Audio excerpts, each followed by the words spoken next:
When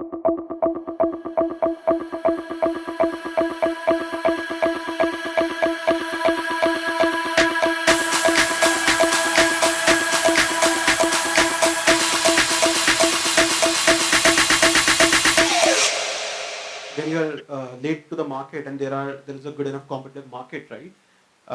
You cannot catch up with the competition ever because you would have 5 or 6 or 10 players to catch up. So you need to anyhow figure out your own battleground. You need to carve it out definitely, but then there would be some common denominators that you would need to kind of build and agree on. So for us, I think obviously it is evolved over time because in the early days, as far as I remember, sales team would come in and say, "Hey, competition is having this feature, and maybe I lost deal because of it," right? And one thing I said in the earlier part is the discovery of truth. I think in a large company, the discovery of truth is very important for the product management team, which is that the version that is being served to you, how closer it is to the truth.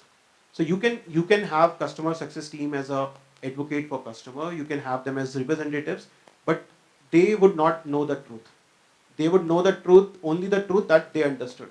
And similar things would happen largely for the sales team, which is that they would probably also have recency biases in terms of the deals that they would have lost. I think the discovery of truth is very important thing. And once you have the discovery of truth, you actually identify what is really important. And how do you do that, actually? Yeah, exactly. So that's the second part, which is to understand what is really important. You cannot just go about that. Hey, this is what competition is built. You need to always put it, peg all these things against each other. So I think the starting point is Kapil mentioned is like, hey, what is the strategy? Where are the areas where we would want to invest? And if these are the areas where we investing in these areas can help us win, let's invest in these areas. Now, if we invest in these areas, there are n number of initiatives that we can take. Now, which initiative should we go by, right? So I think that would largely be again, I would make it a bit objective in terms of that saying that, hey, which are the things which are needle mover for us. So what are the tactical advantages and what are the strategic advantages? Probably in every quarter or every year, I would say, hey, let me have 2 or 3 tactical advantages to distract and 3 or 4 strategic levers to invest, right? And that would be irrespective of competition. If competition is doing that and they are still a strategic lever, you would have to invest. You cannot live without it. But if they are just the tactical levers, you can just kind of do a low touch feature on that and say, hey, we have something. And over time, if the truth evolves, the discovery comes to you, and you know that it is actually not a tactical advantage. It is something which is really important for customer. It's a needle mover. You build it over time. But at least you don't succumb to the noise that you keep on hearing and keep on over investing into the tactical initiatives. I think in the early days, innovation, everything that you're doing is borderline innovation. And most of the innovation generally is driven top down in terms of probably founder had an idea or CTO had an idea, somebody sitting in the boardroom have an idea, or say sales head has an idea, right? And then you go about and see that, hey, can we explore it, right? But then over time you realize that you can stretch yourself only too thin in terms of you cannot kind of juggle 100 ideas or 100 domains and all those things. And I think as Kapil pointed out, over time you have to establish a process because the creative juice for everyone starts drying up. Maybe the salesperson is looking at from his perspective, or maybe the founder's ideas probably would have kind of exhausted. Though ideally that does not happen with Ravi especially, right? But that might so happen. So it should be part of the process.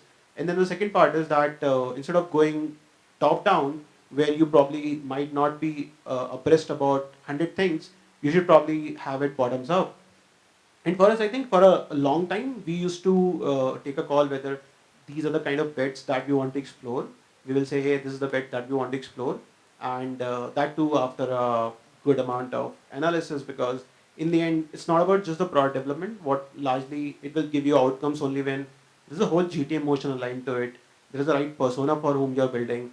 And if you're building a new product, right, how will you go about and sell it? Is the persona completely different? Do you need to rewrite all your playbooks on customer success, marketing, sales, and all those sides? So I think for us, this was important when we were thinking about, say, hey, what is the first product, adjacent product that we want to kind of bring in. Coming back to regular innovation, I think what we've also understood is that there will be like big bets, and then there will be small innovations, or small delights that you can create with innovation. So for small delights, what we have largely done is we have made this a part of our culture itself that every quarter we will have probably hackathons. And in the hackathons, anyone from the team, anyone from any team can kind of come in and team up.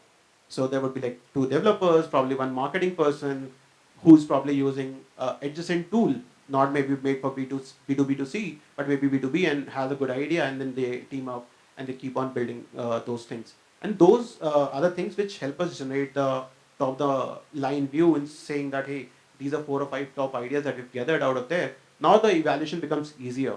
That, hey, these are the right items we believe can move the needle for us. Let's invest in that. And over time, obviously, we have been also thinking about that, hey, should we also have a separate innovation labs or something of that sort?